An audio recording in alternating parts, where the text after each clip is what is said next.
சென்னையில் இருக்கிற பச்சாபாஸ் காலேஜை கோ எஜுகேஷனாக மாற்ற போகிறாங்க. இதுவரை இருந்த பாய்ஸ் காலேஜ் இப்போ கோ எஜுகேஷனாக ஆணும் பெண்ணும் ஒன்றா பழக போகிறாங்க, மிங்கிளாக போகிறாங்க. பச்சாபாஸ் காலேஜில் ஏற்கனவே ரூட் பிரச்சனை இருக்குது, அதுக்கப்புறம் இன்டர் காலேஜ் சண்டை பிரச்சனை இருக்குது. இப்போது அந்த காலேஜுடைய லைஃப் ஸ்டைல் எல்லாமே மாறப்போகுது. ஸோ இந்த லைஃப் ஸ்டைல் மாறுறதுனால இந்த ரூட் பிரச்சனை கொஞ்சம் கம்மியானால் ரொம்ப நல்லது.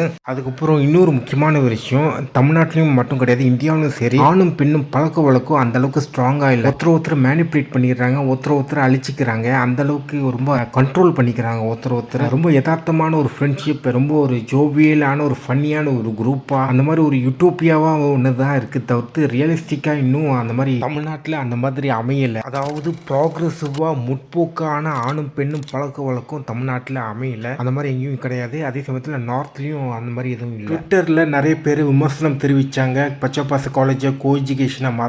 அவங்க ஒரு சில காரணங்கள் சொல்கிறாங்க, பட் ஓகே, அண்டர்ஸ்டாண்ட் பண்ணிக்கிறேன். பட் போக போக எல்லாமே மாறிடும் நான் நம்புகிறேன். ஸோ பாய்ஸ் அண்ட் கேர்ள்ஸும் ரொம்ப பக்கவாக இன்டர்மிங் ஆகி நல்ல ஒரு கிரியேட்டிவான ஒரு முற்போக்கான ஒரு ஜென்ரேஷனாக வருவாங்கன்றது நான் நம்புகிறேன். அண்ட் பச்சைப்பாஸ் காலேஜ் கொஞ்சம் நல்லா மாறும். எல்லா ஆர்ட்ஸ் காலேஜும் நிறைய கெத்துன்னு சொல்லிட்டு இருக்க நிறைய ஆர்ட்ஸ் காலேஜஸ்லாம் கொஞ்சம் மாறணும். ஓகே, இந்த கோ எஜுகேஷன் எல்லா காலேஜ்லையும் பரப்பணும். ஸோ இதான்.